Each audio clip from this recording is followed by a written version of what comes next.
In কুল্লু মান ফিস সামাওয়াতি ওয়াল আরদি ইল্লা আতির রহমানি আবদা।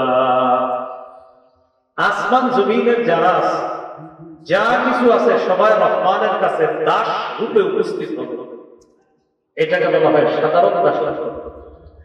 2 নম্বর বিশেষ দাসত্ব। বিশেষ গোলামি বা বিশেষ দাসত্ব করবে আল্লাহর বিশেষ ঈমানদার বান্দারা। এই ইনসানকে ইবাদতের জন্য সৃষ্টি করেছে। আম্বিয়া আলাইহিস সালাতু ওয়াস সালাম জাতিকে ইবাদতের দাওয়াত দিয়েছেন। ওয়া ইলা আদিন আখাহুম হুদা فقال يا قوم اعبدوا الله ما لكم من إله غيره। আদ জাতির নিকট তাদের ভাই হুদ আলাইহিস সালামকে পাঠিয়েছে। তিনি তাদেরকে দাওয়াত দিয়েছেন, হে আমার সম্প্রদায়, তোমরা আল্লাহর ইবাদত করো, তিনি ছাড়া কোনো ইলাহ নেই। ওয়া ইলা সামুদ আখাহুম সালিহা فقال يا قوم اعبدوا الله ما لكم من إله غيره। সামুদ জাতির নিকট তাদের ভাই সালেহ আলাইহিস সালাতু ওয়াস সালামকে পাঠিয়েছেন। তিনি তার জাতিকে দাওয়াত দিয়েছেন, হে আমার সম্প্রদায়, তোমরা আল্লাহর ইবাদত করো, তিনি ছাড়া কোনো ইলাহ নেই। ওয়া ইলা মাদিয়ানা আখাহুম শুআইবা فقال يا قوم اعبدوا الله وارجوا اليوم الآخر।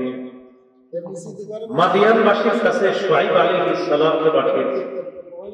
তিনি জাতিকে দাওয়াত দিয়েছেন, হে আমার সম্প্রদায়, তোমরা আল্লাহর ইবাদত করো, আখিরাত কামনা করো।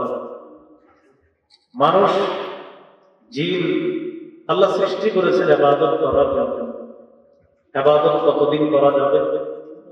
সূরা হিজরের ৯৯ নম্বর আয়াতে আল্লাহ বলেন, ওয়া'বুদ রাব্বাকা হাত্তা ইয়াতিয়াকাল ইয়াকিন। মরণ আসা পর্যন্ত তুমি তোমার রবের ইবাদত করো। ইবাদত কোরআনে মৌলিকভাবে 2 প্রকার পাওয়া যায়। একটা হলো সাধারণ দাসত্ব, আর একটা বিশেষ দাসত্ব।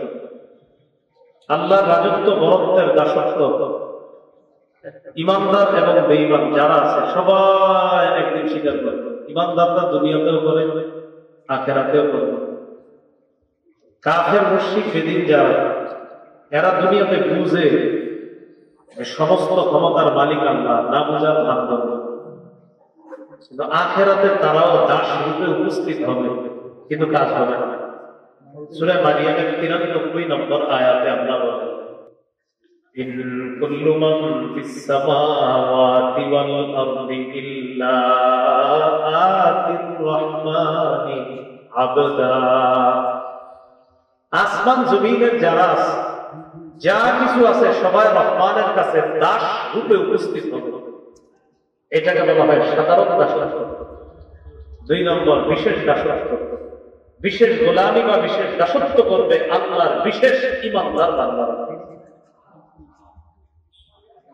সূরা ফুরকানের ৬৩ নম্বর আয়াতে আল্লাহ বলেন, ওয়া ইবাদুর রাহমানিল্লাযীনা ইয়ামশুনা আলাল আরদি হাওনা ওয়া ইযা খাতাবাহুমুল জাহিলুনা ক্বালু সালামা।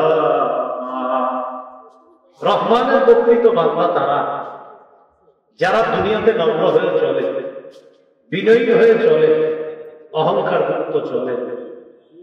ওয়াইদা খাতাবাহুমুল জাহিলুনা ক্বালু সালামা। জাহেলরা, অজ্ঞরা যখন তাদেরকে সম্বোধন করে, যখন তাদের সাথে কোনো বিতর্ক করতে চায়, তখন তারা বলে সালামা, শান্তি। এইখানে রহমানের বান্দা যারা, এরা বিশেষ বান্দা। এখানে রহমানের এই বিশেষ বান্দারা বিশেষ ইবাদত করে। তাহলে মৌলিকভাবে দাসত্ব, গোলামি 2 প্রকার। একটা হলো সাধারণ দাসত্ব, যেটা রহমানের কাছে দাস রূপে আসমান জমিনের সবাই উপস্থিত হবে।